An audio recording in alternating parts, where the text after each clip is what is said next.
तो मैं बता दूं कि आपके इंडियन पिनल कोड में, भारतीय दंड संहिता में 302 हत्या से बड़ा कोई धारा नहीं होता है, हत्या से बड़ा कोई मुकदमा नहीं होता है और उससे बड़ी उसकी कोई सजा नहीं होती। क्या सरकार बहरी हो गई है, सरकार अंधी हो गई है, या सरकार अपने सत्ता के नशे में चूर हो गई है, या वहाँ के जो लोकल प्रशासन है वो बिक गए हैं पैसे पर, चंद रुपये पर बिक गए हैं?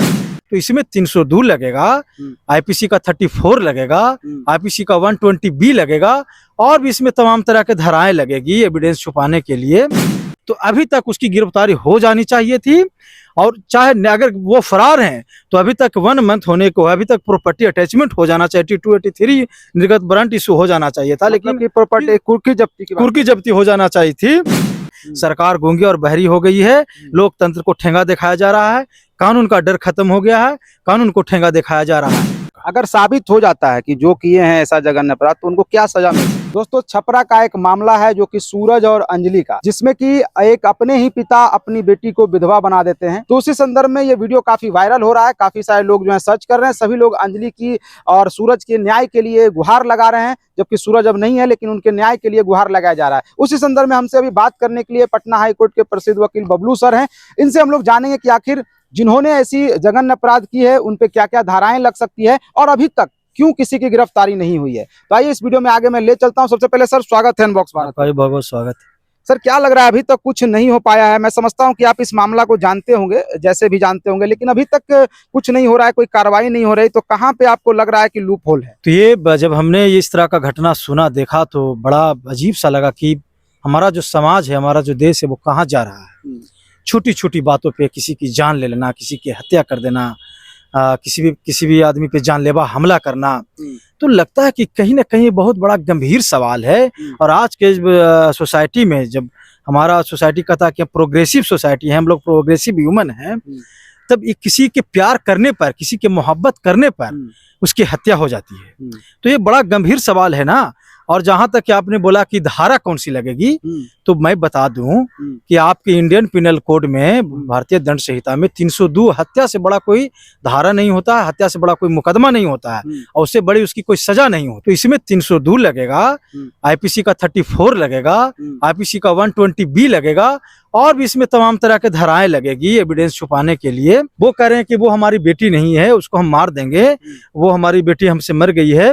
और चूंकि वो साफ कर रहे हैं कि हमारी बेटी की भी हत्या तुम कर दो, हमने सूरज की हत्या किया है तो तुम हमारी बेटी की भी हत्या कर दो। तो सवाल ये होता है कि कानून का तो डर लगता है मुझे कि नहीं रहा। जब कानून का डर होता तो एक खुलेआम यह स्टेटमेंट देना कि हमने हत्या सूरज का किया है, तुम भी कर दो हमारी बेटी की हत्या, ये नहीं होता। तो मैं उन्हें ये कहना चाहता हूं और सरकार से भी ये कहना चाहता हूं कि अगर आप लोकतंत्र में आप विश्वास रखते हैं, लोकतंत्र को जीवित रखना चाहते हैं, लॉ एंड ऑर्डर को कायम रखना चाहते हैं, तो अभी तक उसकी गिरफ्तारी हो जानी चाहिए थी। और चाहे अगर वो फरार हैं तो अभी तक 1 मंथ होने को, अभी तक प्रॉपर्टी अटैचमेंट हो जाना चाहिए, 283 निर्गत वारंट इशू हो जाना चाहिए था, लेकिन प्रॉपर्टी कुर्की जब्ती हो जाना चाहिए थी, लेकिन किसी भी तरह का कोई प्रोग्रेस केस में नहीं है। तो साफ पता लगता है कि कहीं ना कहीं शासन प्रशासन बिका हुआ है, सरकार गूंगी और बहरी हो गई है, लोकतंत्र को ठेंगा दिखाया जा रहा है, कानून का डर खत्म हो गया है, कानून को ठेंगा दिखाया जा रहा है। मोहब्बत करना कोई गुनाह नहीं होता है। जब आप गुनाह तो नहीं होता है, गुनाह नहीं है। जब कोई लड़का और लड़की जब बालिग हो जाता है, जब मेंटली रूप से वो फिट है, सोचने समझने की उसको ताकत है, अच्छा और भला समझने की उसको ताकत है, तो ये सरकार, ये संविधान जो है ना, ये संविधान उसको राइट देता है कि आप किसी से भी मोहब्बत कर सकते हैं, किसी को भी पार्टनर चुन सकते हैं, किसी को भी अपनी जीवन साथी बना सकते हैं। ठीक है, मैं मानता हूँ कि वो दूसरी सूरज की पहली पत्नी थी, पहली पत्नी प्रियंका के होते हुए अंजलि ने शादी की है, तो पहले तो तलाक वगैरह, देखिए तलाक होना चाहिए था, वो लीगली ठीक नहीं है, मैं मानता हूँ, लेकिन उसके लिए ये नहीं है कि आप एक गलत किए हैं तो उसके लिए आप मर्डर कर दीजिएगा। ठीक है, पहली पत्नी थी, उसकी तलाक होती, लेकिन मोहब्बत के लिए तो तलाक होना जरूरी नहीं है ना। लेकिन मोहब्बत किसी से हो सकती है, किसी से हो सकती है सर, आपका कहना सही है, लेकिन मोहब्बत करने के बाद, पहली पत्नी होने के बाद इन लोगों ने कोर्ट मैरिज शादी की है। लखनऊ में कहा जा रहा है कि कोर्ट मैरिज इन्होंने शादी किया, हालांकि उसका कोई कागजात अभी तक नहीं कुछ प्रस्तुत किया गया है। तो फिर जब पहली शादी थी तो फिर कोर्ट मैरिज शादी कैसे हो गई सर? देखिए दूसरी सवाल है कि जब कोर्ट मैरिज शादी हुई है तो उसका एविडेंस है, एविडेंस लोग कह रहे हैं लेकिन दिखाया नहीं गया अभी तो जब तक दिखाया नहीं गया लोगों को तक। कहने इसका से मतलब क्या फिर होगा? ये भी तो हो सकता है कि शादी ही नहीं हुआ होगा। तो ठीक है, शादी नहीं हुआ है तो तो ठीक फिर है। उसकी माँ तो सही बोल रही है ना, अगर आप कह रहे हैं कि शादी ठीक नहीं है, हुआ, शादी नहीं हुआ फिर भी वो फिजिकल रिलेशनशिप में थी, उसकी माँ तो तो कह रही उसका थी ना। तो उसका एक रास्ता न है।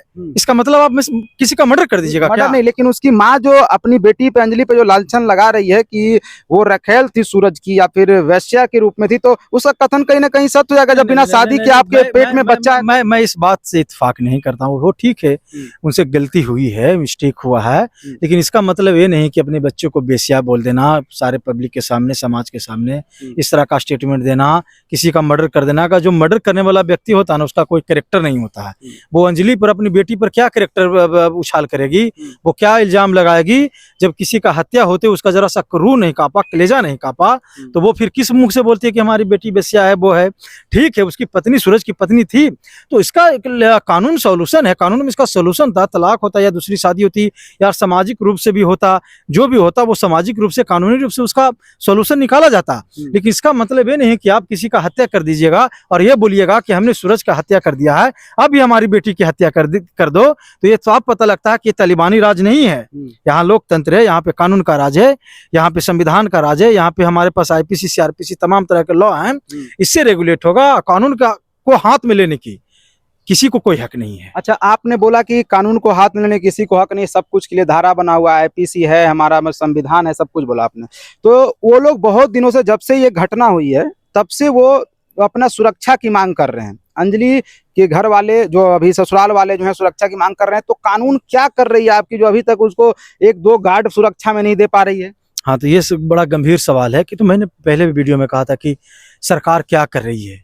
क्या सरकार बहरी हो गई है, सरकार अंधी हो गई है, या सरकार अपने सत्ता के नशे में चूर हो गई है, या वहाँ के जो लोकल प्रशासन है वो बिक गए हैं पैसे पर, चंद रुपये पर बिक गए हैं?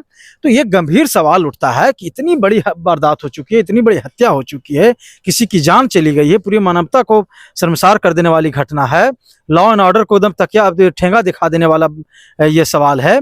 उसके बावजूद भी अभी तक गिरफ्तार नहीं हुए, तो ये सब पता लगता है कि कहीं ना कहीं शासन और प्रशासन इस मामले में फेल है, और सरकार को इसको संज्ञान में लेकर इस पे तुरंत कार्रवाई करना चाहिए, चाहे किसी भी परिस्थिति हो, कैसा भी सिचुएशन हो।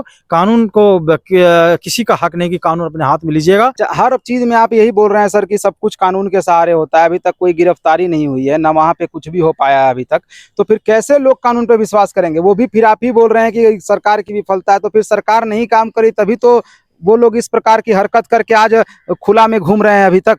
तो देखिए, यही बात बता रहा हूँ ना कि जब सरकार इस तरह के मामलों पे चुप रहेगी, इस प्रशासन अपना काम नहीं करेगी, इतना गंभीर सवाल है, तब क्या होगा कि हमारा सिस्टम जो हमारे समाज में जो अराजकता फैल जाएगी, कानून पर से लोगों का विश्वास उठ जाएगा, और जब कानून पर से विश्वास लोगों का उठ जाएगा तो एक जो कहता है ना कि एक रिफॉर्मेशन के लिए क्रांति हो जाएगी और सारे सिस्टम कोलैप्स कर जाएंगे, एक दूसरे को लोग जान मारने लगेंगे। तो मुझे लगता है कि इस मामले पर, और जो भी बुद्धिजीवी समाज के लोग हैं, सरकार में बैठे हुए लोग हैं, मैं उनसे आग्रह करूंगा कि इस मैटर को उठाइए और जितना जल्दी हो सके सूरज का जो हत्यारा है उसका जो मर्डर किया है उसकी गिरफ्तारी सुनिश्चित हो, तभी जाकर हमारे जो समाज है, हमारा जो देश है, उसमें कानून का विश्वास जगेगा और उस पर विश्वास बढ़ेगा, तभी जाकर हमारा सिस्टम और समाज मजबूत हो पाएगा। आखिरी सवाल आपसे पूछना चाहूंगा सर कि जो इस तरह का जो कार्य करते हैं, जैसे शादीशुदा होने के बावजूद भी किसी से प्यार मोहब्बत, मैं आपकी बात को नहीं काटता हूं कि प्यार मोहब्बत करना कोई गलत नहीं है, लेकिन कम से कम ये चीज तो पता होना चाहिए कि आप शादीशुदा हैं, आपके पहले से भी फैमिली है, फिर आप किसी दूसरे घर के लिए दूसरे की लड़की को भी बर्बाद कर रहे हैं या फिर उनका जीवन भी बर्बाद कर रहे हैं। तो इस तरह का अभी जो नए युग के जो लड़के लड़कियां हैं वो इस तरह के कर रहे हैं, उनसे आप क्या कहना चाहेंगे? देखिए, ये बहुत अच्छा सवाल आपने किया है कि चूंकि देखिए, जब ऐसी बात होती है, जब किसी की पत्नी ऑलरेडी वो शादीशुदा है, तो देखिए ये मेरे कहने से नहीं होगा, मोहब्बत को कोई करने से रोक नहीं सकता है। कब किस पे दिल आ जाएगा, जो कहता है ना कि दिल लग गया दीवार से तो गधा क्या चीज़ है, परी क्या चीज़ होती है, ये सब जो बहुत तरह का स्टेटमेंट आता रहता है।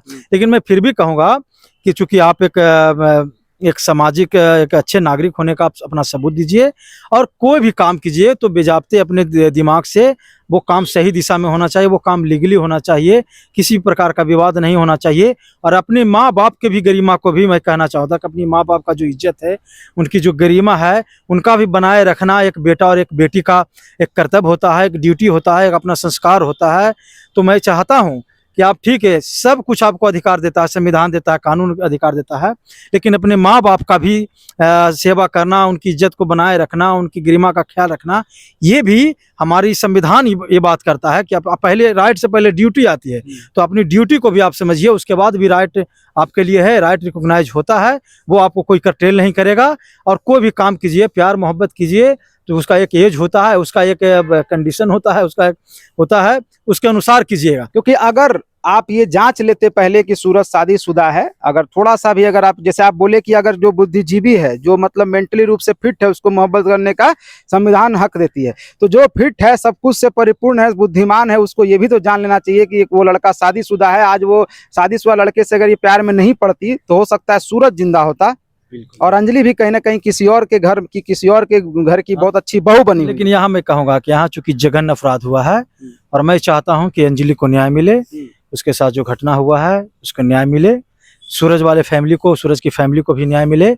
और ये फैमिली तक ही सीमित नहीं है, जब न्याय मिलेगा तो पूरे देश के लिए, पूरे समाज के लिए, हमारे कानून के लिए एक बेहतरीन एग्जाम्पल हो। तो चलिए, जो भी मिले लेकिन न्याय मिले, बस हम लोग यही गुहार लगाएंगे कि जो भी इसमें आरोपी हैं, अभी हालांकि सिद्ध नहीं हुआ है कि किसने क्या किया है, लोग आरोप प्रत्यारोप तो लगा रहे हैं कि इन्होंने मरवाया है, इन्होंने मारा है, लेकिन अभी पूरी तरह से ये सिद्ध नहीं हुआ है। और मैं इसकी पुष्टि भी नहीं करता हूँ कि हाँ अंजलि के पिताजी ही ने अंजलि के जो है उनको पति को मारा है, ये भी कहीं से सिद्ध अभी नहीं होता है। तो ये थे हमारे साथ पटना हाई कोर्ट के प्रसिद्ध वकील बबलू सर, जिन्होंने बताया कि कौन कौन सी धाराएं लग सकती है। मुजरिम कोई भी हो सकता है कि उनको जघन्य अपराध करने के लिए उम्र कैद की भी सजा हो सकती है। तो आप लोग की क्या राय है कमेंट सेक्शन में जरूर लिखिएगा। इस तरह के मामला कब हमारे समाज से रुकेंगी, कब प्यार मोहब्बत इस तरह से करना जो लोग हैं वो कम करेंगे और सोच समझ के प्यार करेंगे, ये भी आप कमेंट सेक्शन में लिख सकते हैं। मिलता हूं एक नई वीडियो में दोस्तों, तब तक के लिए धन्यवाद।